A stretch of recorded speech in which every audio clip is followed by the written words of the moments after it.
सन 1836 में इंग्लैंड के किसी कमरे में बैठकर कैल्शियम कार्बाइड बना रहे एडमंड डेवी ने कभी ये सोचा ना होगा कि एक दिन उनके बनाए हुए कार्बाइड नाम के इस टुकड़े का इस्तेमाल सुदूर भारत में बैठे भांति प्रकार के लोग एक पाइप जैसी दिखने वाली छपरी गन में डालकर दिवाली सेलिब्रेट करने के लिए करेंगे। भले ही उनके धर्म में या किसी धार्मिक कहानी में इसका दूर दूर तक कोई जिक्र ही ना हो, ना ही इसका दिवाली जैसे पर्व से दूर दूर तक कोई संबंध हो, बस तेज आवाज आनी चाहिए और वो वस्तु दिवाली के काम की हो जाती है।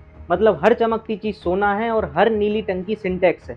जब इस नई केमिकल का प्रयोग करने वाली चीज ने पवित्र धार्मिक त्योहार में एंट्री ली तो ना किसी धार्मिक संगठन की भावनाएं आहत हुई और ना ही कोई धर्म बचाओ दल इसका विरोध करते हुए नजर आया। क्यों? क्योंकि इसमें मजा नहीं था, इसमें टीआरपी नहीं थी, किसी और धर्म का व्यक्ति भी इन्वॉल्व नहीं था जिसका जा जाके तेज गुस्से भरी आवाज में विरोध जताते हुए जिक्र करते और फिर अखबार में बड़ी बड़ी फोटो छपती, इंस्टाग्राम पर पेजेस में पोस्ट डलती, शेयर होती। इसलिए किसी भी धार्मिक संगठन ने इसका विरोध नहीं किया। तो क्या हुआ, इस केमिकल वाली वस्तु की पवित्र त्योहार में एंट्री से सैकड़ों बच्चों की आंखों की रोशनी चली गई।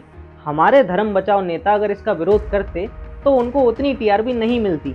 इसमें मसाला कम था, मेहनत की मेहनत चली जाती, यानी कि इन्वेस्टमेंट पर काफी रिटर्न कम था। फिलहाल धर्म बचाने वाले नेताजी दिवाली पर एक ऐसी फोटो ढूंढ रहे हैं जिसमें टोपी पहने हुए एक आदमी पटाखे बेच रहा हो और फिर उसका धर्म बचाने वाले नेताजी द्वारा विरोध किया जाएगा। इसमें टीआरपी भी अच्छी है और वायरल जल्दी होने के चांसेस भी हैं, यानी कि हाई रिटर्न्स ऑन इन्वेस्टमेंट। ये तो हो गई राजनीति की बात। अब बताते हैं क्या बला आई है रोशनी के त्योहार में जो आंखों की रोशनी ही छीन ले रही है। 100-200 रुपए की लागत से पाइप्स को आपस में जोड़कर एक गन जैसी दिखने वाली अजीब सी चीज बनाई जा रही है जिसका एक एंड खुला रहता है और दूसरे वाले एंड पर गैस स्टोव जलाने वाला लाइटर लगाया जाता है। खुले वाले हिस्से के अंदर कार्बाइड पत्थर का एक टुकड़ा डाला जाता है और उसमें पानी डालकर मिलाया जाता है। ऐसा क्यों? दरअसल जब कैल्शियम कार्बाइड के ऊपर पानी मिलाया जाता है तो एक कार्बाइड पानी के साथ रासायनिक क्रिया करके एसिटिलीन नाम की एक गैस बनाता है जो हाईली फ्लेमेबल यानी अत्यंत ज्वलनशील होती है। जैसे ही ये क्रिया पूर्ण होती है पीछे लगे लाइटर को दबाया जाता है जिससे पाइप में बनी एसिटिलीन गैस धमाके के साथ जलती है और जोरदार आवाज होती है। पर यहीं इसका दूसरा पहलू भी है। कई बार एसिटिलीन का ज्यादा मात्रा में बन जाने से रासायनिक क्रिया इधर उधर होने पर पाइप उस प्रेशर को सहन नहीं कर पाता और नतीजतन विस्फोट कहीं से भी होने लगा।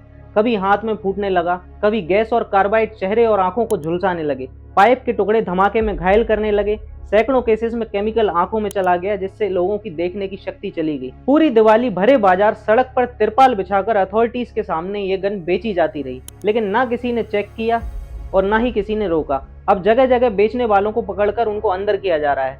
मेरा अथॉरिटीज से एक प्रश्न है, बेचने वालों को अच्छे विद्यालय नहीं मिले, अच्छी यूनिवर्सिटी नहीं मिली, खरीदने वालों को भी टॉप मोस्ट यूनिवर्सिटीज में दाखिला नहीं मिला, पर आपको मिला था। आप देश के सबसे सम्मानजनक संस्थानों से निकले हैं। आपको तो इन सब के नुकसान और जानकारी पता होने चाहिए थे।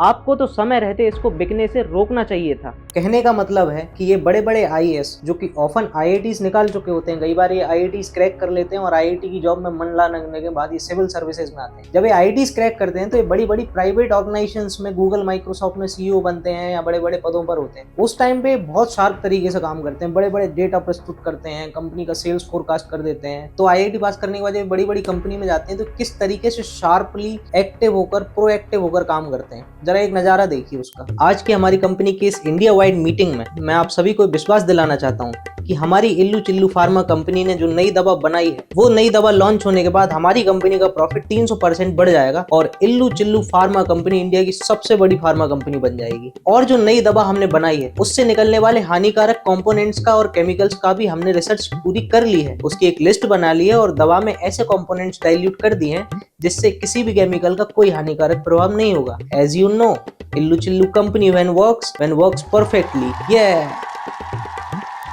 जब यही सेम टॉपर्स जब आईएएस या सिविल सर्विसेज ज्वाइन करके अधिकारी बन जाते हैं, कलेक्टर बन जाते हैं, तब देखिए आईएएस या सिविल सर्विसेज में आने के बाद ये किस तरीके से काम करते हैं। नेताजी का लड़का मूवी देखने जा रहा है, जल्दी से सिक्योरिटी की व्यवस्था करवा देता हूँ उसके लिए।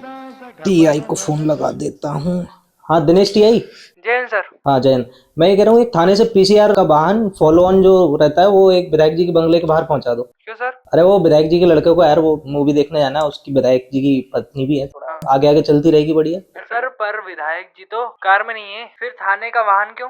अरे वो उन्होंने बोला हुआ है, उनके परिवार थोड़ा रोला बोला जमा आगे चलती है, सही लगता है। तू भेज दे यार, तू फालतू प्रश्न मत करके, तेरे को ही और जरूरत है क्या, क्या करेगा? अरे सर वो दिवाली पे मार्केट में शॉप लग रही है कार्बाइड वाली गन है उसकी। तो उसमें क्या हो गया, दुकान लग रही है, बेचने दो। हाँ तो सर उससे बहुत नुकसान हो रहा है ना, वहाँ पे हाथों में फूट रही है, तो इस पे एक्शन लेना पड़ेगा। तो ले लो ना एक्शन, लो पकड़ के अंदर करो। किसको? कंपनी वाले को? अरे दिनेश टी आई पागल है क्या? वो जो तिरपाल बिछा के गरीब लोग बेच रहे हैं ना, उनको पकड़ पकड़ के अंदर कर। और हाँ सुन, पकड़ के अंदर को, पीछे 2 लट्ठी मारना उनमें गरीबियां। ठीक है सर, ओके, जय हिंद। कहने की बात यह है कि हमारे देश में ना स्किल्स की कमी है, ना टैलेंट की कमी है, और ना जनसंख्या में लोगों की कमी है। जब इतना सारा टैलेंट देश में भरा पड़ा है, तब यहाँ पर हर सुधार कोई घटना घटित होने के बाद ही अस्तित्व में क्यों आता है? ऐसा क्यों नहीं है कि हम घटना होने से पहले ही प्रोएक्टिवली उसके लिए कदम उठा लें? कौन सी चीज, किन संसाधनों और किस स्किल सेट की कमी हमें पड़ती है? यही वो लोग हैं जो केमिस्ट्री में टॉप किए हुए थे। इन्हीं को पढ़ाया जाता है कि कार्बाइड क्या होता है, एसिटिलीन गैस कैसे बनती है, वो कितनी विस्फोटक होती है। और फिर यही कार्बाइड एसिटिलीन को पढ़ने वाले और केमिस्ट्री में ऑल इंडिया लेवल पर टॉप करने वाले लोग जब आईएएस बनते हैं, कलेक्टर बनते हैं, तो इन्हें इन्हीं के नुकसान समझ में नहीं आते।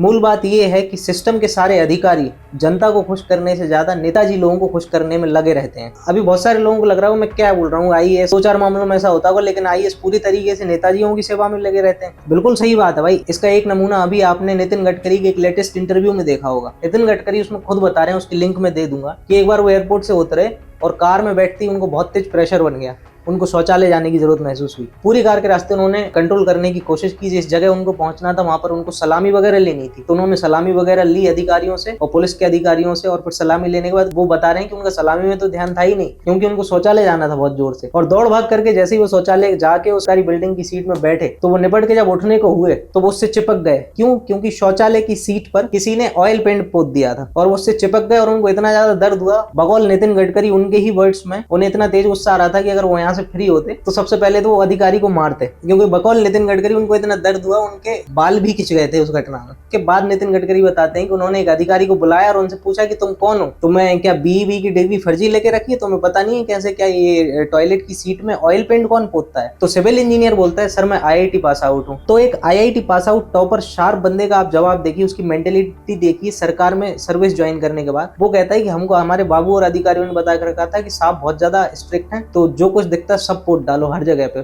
सारा कुछ व्हाइट कलर का पोत डालो। तो हमने टॉयलेट की सीट थी वो, उसको भी हमने पोत डाला। तो इन घटनाओं से हम अंदाजा लगा सकते हैं अभी भी हम प्रॉब्लम और उनका सॉल्यूशंस ढूंढने में, रियल सॉल्यूशन ढूंढने में कहां तक खड़े हैं। वीडियो बनाने का मेरा यही मकसद था कि मैं एक अवेयरनेस रेज कर सकूं कि हमें फालतू के कामों से ध्यान हटाकर रियल इश्यूज पर भी ध्यान देना चाहिए। अगर मेरी ये वीडियो कुछ अधिकारी, कुछ आईएएस लोग सुन रहे हैं, तो प्लीज अपनी प्राथमिकताओं की लिस्ट में कुछ ऐसे कामों को भी डालिए जो जनता से डायरेक्टली कनेक्टेड। नेताजी का बेटा तो कभी न कभी मूवी देख ही लेगा और शायद उसको सुरक्षा की जरूरत है भी नहीं, और नेताजी जब सुबह पेड़ लगाने जा रहे हैं तो शायद उनको भी आपकी वहां जरूरत नहीं है। पर अगर बाजार में कार्बाइड गन बिकेगी और उससे फटाका फूटेगा तो लोगों की आंख जरूर जाएंगी, तब लोगों को जरूर आपकी वहां पर जरूरत है। वीडियो अगर पसंद आई है तो वीडियो को लाइक करना, कमेंट सेक्शन में जाकर अपनी कमेंट जरूर मुझे बताना, मैं हर एक कमेंट का रिप्लाई करने का ट्राई करूंगा। मेरा कंटेंट अगर पसंद आता है तो प्लीज मुझे सब्सक्राइब करना, और अवेयरनेस और लॉजिक की मेरी इस जर्नी में अगर सहयोग करना चाहते हैं तो वीडियो के डिस्क्रिप्शन में बाय मी अ कॉफी का लिंक है, वहां पर जाकर आप वीडियो व्यवस्था बेहतरीन बनाने के लिए मेरा सहयोग कर सकते हैं। मैं मिलता हूँ आपसे अगली वीडियो में।